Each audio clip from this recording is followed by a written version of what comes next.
بسم اللہ الرحمن الرحیم الحمد للہ رب العالمین والصلاة والسلام على سید المرسلین وعلى آلہ واصحابہ اجمعین اما بعد فاعوذ باللہ من الشیطان الرجیم بسم اللہ الرحمن الرحیم وَخُذْ بِيَدِكَ ضِغْثًا فَاضْرِبْ بِهِ وَلَا تَحْنَثْ إِنَّا وَجَدْنَاهُ صَابِرًا نِعْمَ الْعَبْدُ إِنَّهُ أَوَّابٌ صدق اللہ مولانا العظیم۔ اللہ تعالی نے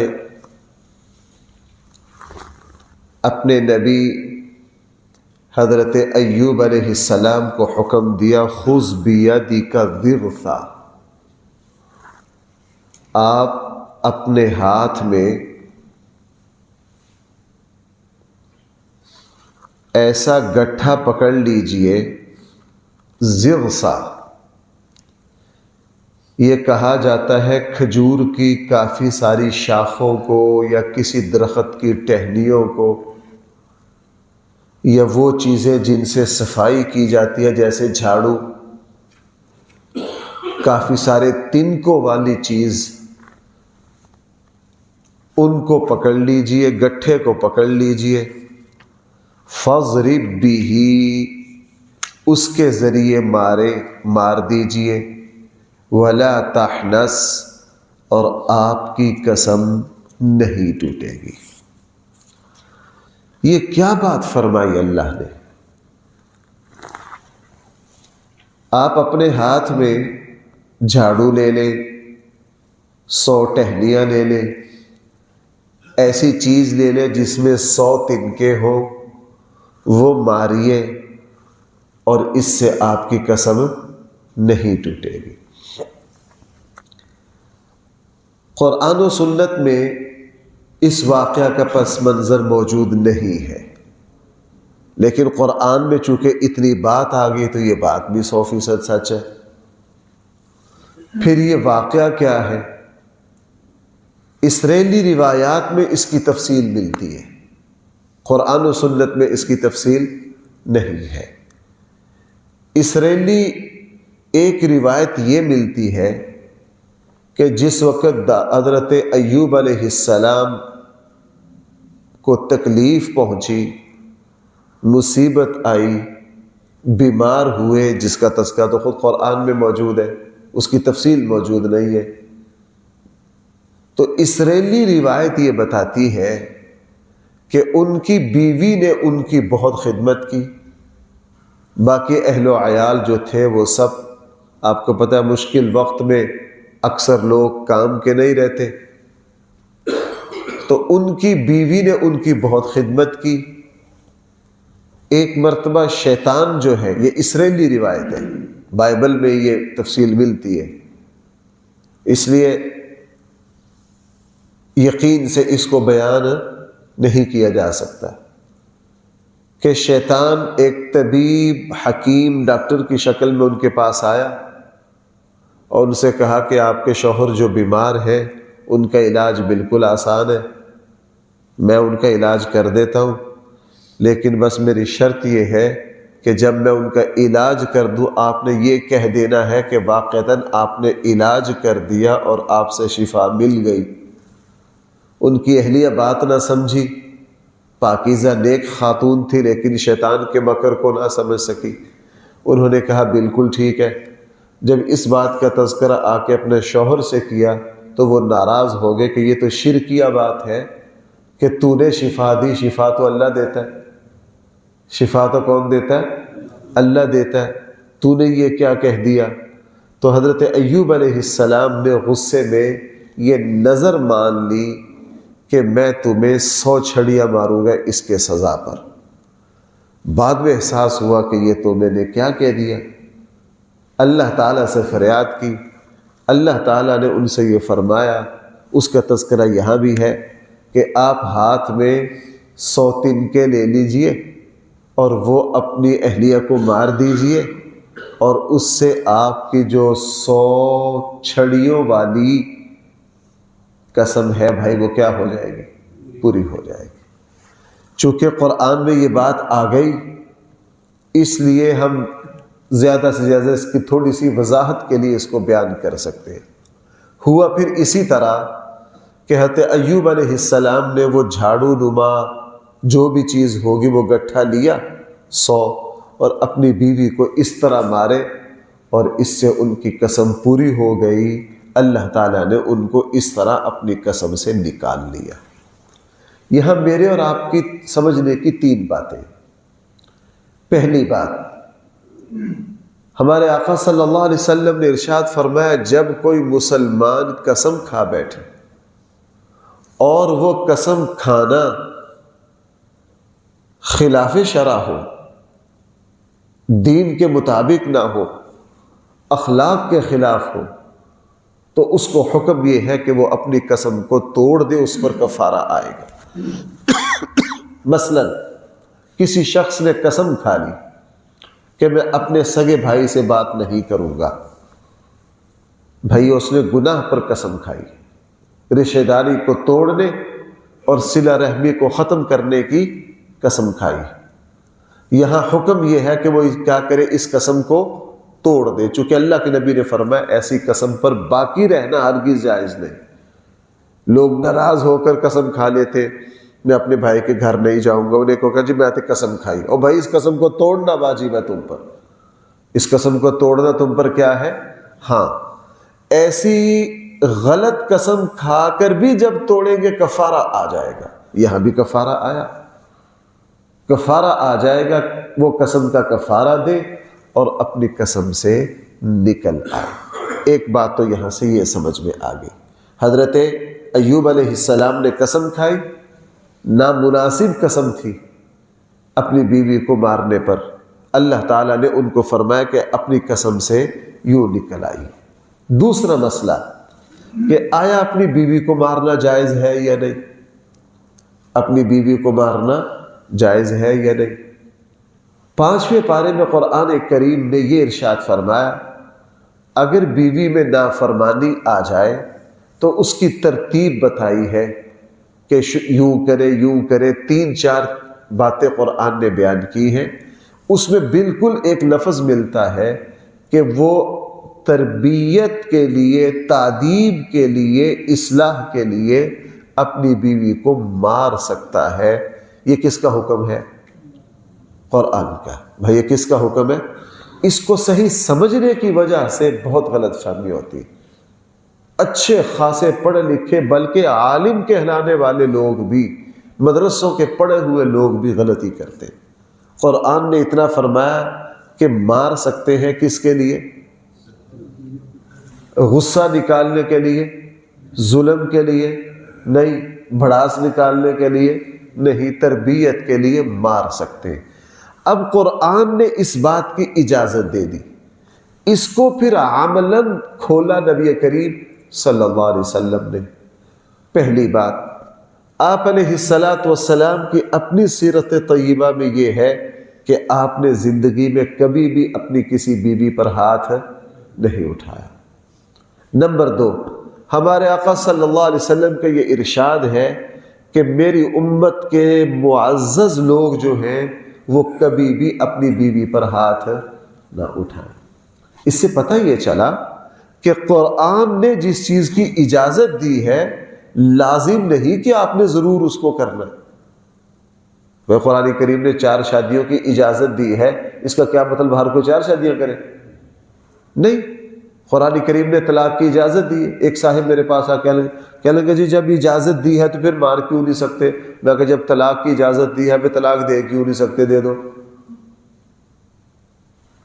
کیوں بھائی؟ اگر آپ نے، قرآن نے مارنے کی اجازت دے دی اور آپ یہ کہتے ہیں کہ اس اجازت پر عمل کرنا ضروری ہے، تو پھر قرآن نے طلاق کی اجازت دی ہے کہ نہیں؟ پھر کرو اس پر عمل۔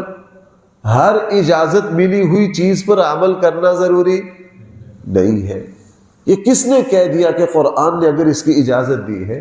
ایک تو اللہ کے نبی نے کبھی نہیں مارا، اور فرمایا کہ میری امت کے اشراف، میرے امت کے معزز لوگ کبھی بھی اپنی بیوی پر ہاتھ نہ اٹھائے۔ اب یہ مارنا کتنا ہے؟ رسول اللہ صلی اللہ علیہ وسلم کا یہ بھی ارشاد آ گیا، کوئی شخص اپنی بیوی کے چہرے پر نہ مارے۔ دیکھو بھائی ذرا متوجہ ہونا، میں ایک جگہ اس ہفتے میں میرا درس تھا، وہاں اس طرح کی احادیث چل رہی تھی، تو وہاں میں نے ایک بات عرض کی کہ احادیث مبارکہ میں پوری صورتحال مختلف احادیث میں ہوتی ہے۔ محدثین اجزاء کو اکٹھے کرتے کرتے کرتے کرتے تصویر مکمل کرتے ہیں۔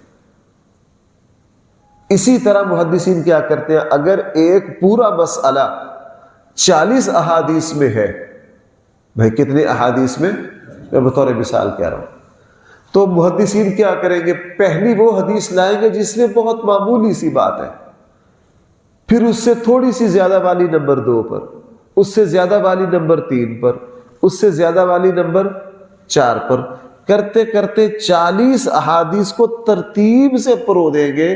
پھر 40 احادیث کو پڑھ کر مسئلہ کیا ہو جاتا ہے، واضح ہو جاتا ہے، صورتحال واضح ہو جاتی۔ اب قرآن نے کیا فرمایا، اصلاح کے لیے مار سکتے ہیں، اور ہر قرآن کی دی ہوئی اجازت کو پورا کرنا لازم۔ نمبر 2، حضور علیہ السلام نے کبھی بھی اپنی کسی بیوی پر ہاتھ نہیں اٹھایا۔ نمبر 3۔ نمبر 4، رسول اللہ صلی اللہ علیہ وسلم نے فرمایا میری امت کے معزز لوگ کبھی بھی اپنی بیوی پر ہاتھ نہ اٹھائیں۔ نمبر 5، صحابہ، تابعین اور ائمہ مجتہدین نے اس مارنے کی حد کو بیان کیا کہ کتنا مار سکتے ہیں۔ اگر بیوی نافرمانی کرے تو اس کو اتنا مار سکتے ہیں کہ اس کے جسم پر کسی طرح کا نشان نہ پڑے، تشدد نہ کہلائے۔ یہ صرف یہ احساس دلانے کے لیے ہے کہ جناب ہمارا رشتہ اب یہاں تک پہنچ گیا ہے، صرف احساس دلانا۔ بعض علماء اہل علم نے فرمایا مسواک مار سکتے ہو، بعض نے فرمایا صرف یوں ظاہری علامت مار سکتے ہو جس سے جسم پر کسی بھی طرح کا نشان نہ پڑے۔ بھائی میری بات سمجھ گئے؟ یہ 5 باتوں کو جب تفصیل سے پرویا جائے تو پھر شرعاً وہ اجازت، وہ صورتحال کھل کر آتی ہے کہ اپنی بیوی کو مارنا کس حد تک جائز ہے۔ میں یوں سمجھ پایا ہوں اس مسئلے کو، قرآن و سنت نے بیوی کو جتنا مارنے کی اجازت دی ہے، حقیقت میں اس کو مار کہہ ہی نہیں سکتے، حقیقت میں اس کو مار کہہ ہی نہیں سکتے۔ وہ تو ایک تھوڑا سا تربیت اور ڈانٹنے کی ایک شکل ہے، یہ احساس دلانا ہے کہ ہمارا رشتہ جو ہے وہ اب اس رخ پر جا رہا ہے کہ اگر ہم نہ سنبھلیں اور اپنی غلطی کی اصلاح نہ کی تو ہمارا رشتہ اب تباہی اور ٹوٹنے کی طرف جا رہا ہے۔ بھائی میری بات سمجھ آ گئی؟ نمبر 3، بڑا اہم مسئلہ، ذرا آپ اس کی متوجہ ہو جائیے۔ اس سے پتہ چلا کہ شرعی ہیلہ جائز ہے۔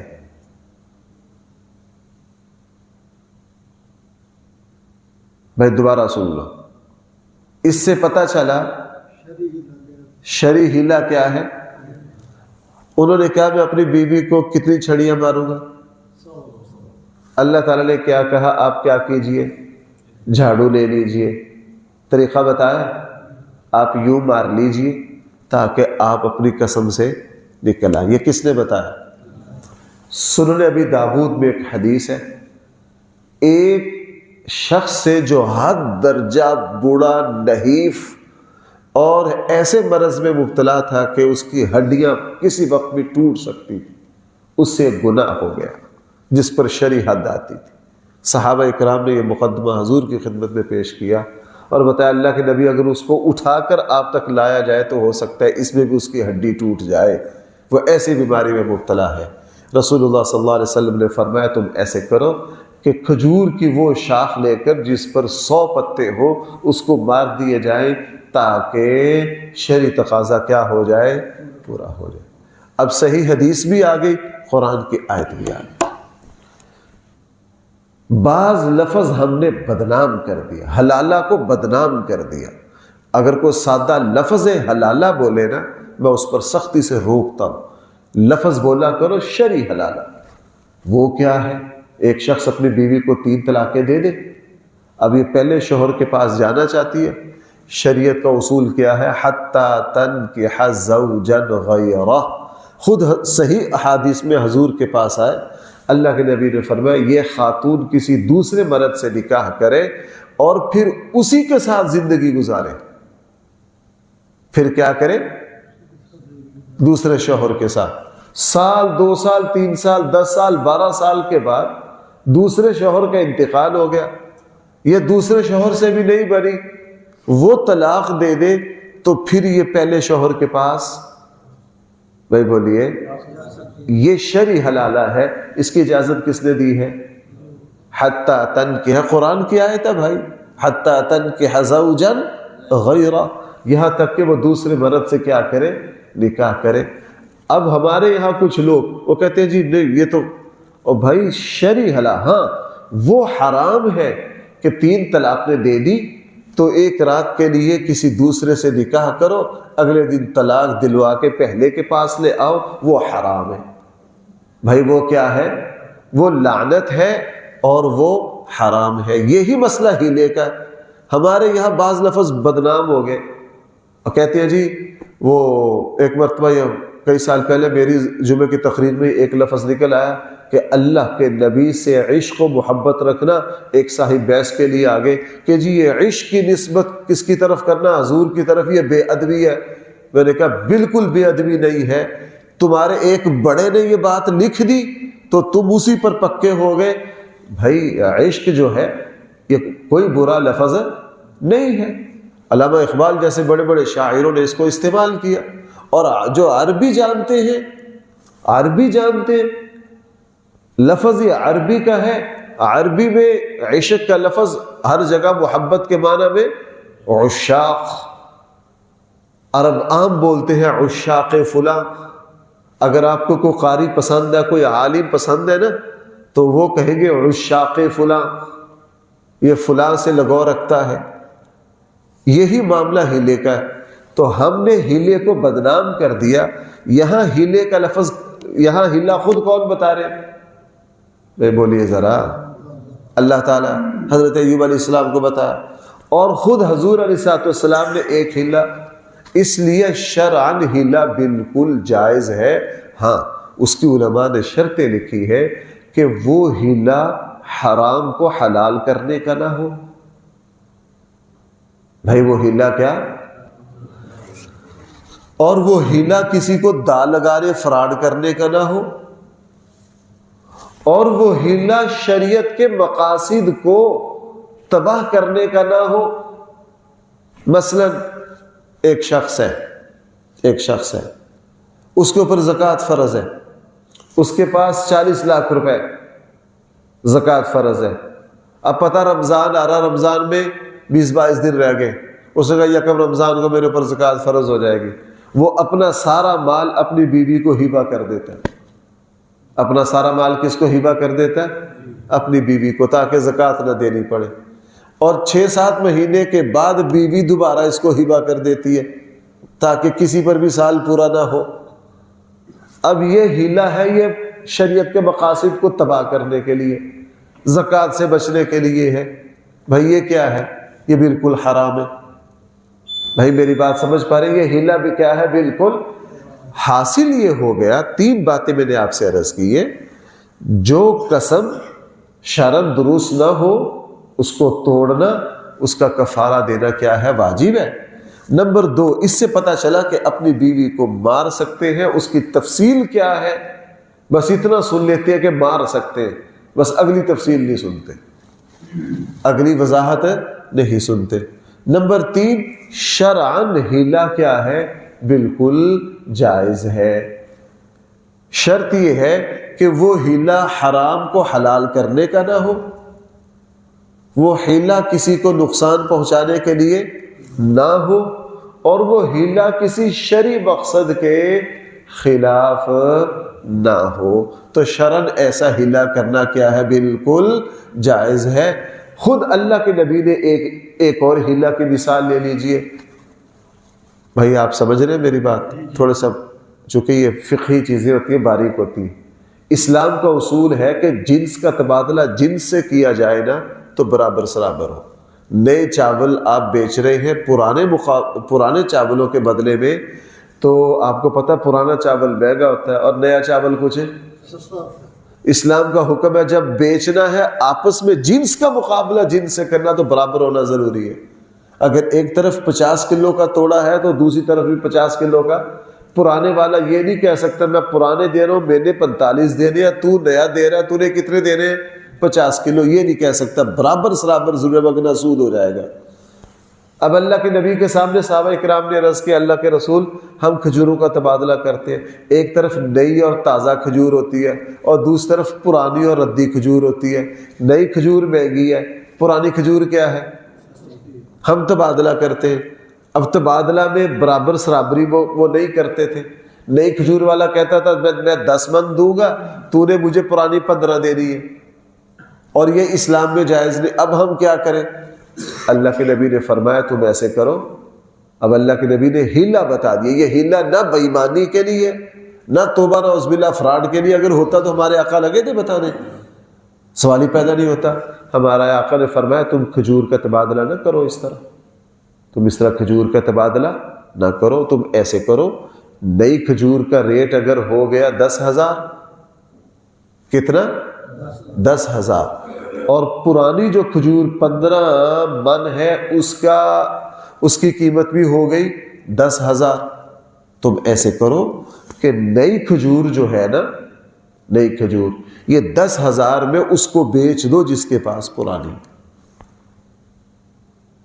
اور اس سے 10,000 کیا کر لو؟ وصول کر لو. ٹھیک ہے؟ اب اس سے آپ کون سی خرید لو؟ پرانی. اب اس کو کتنا دینا ہے؟ 10.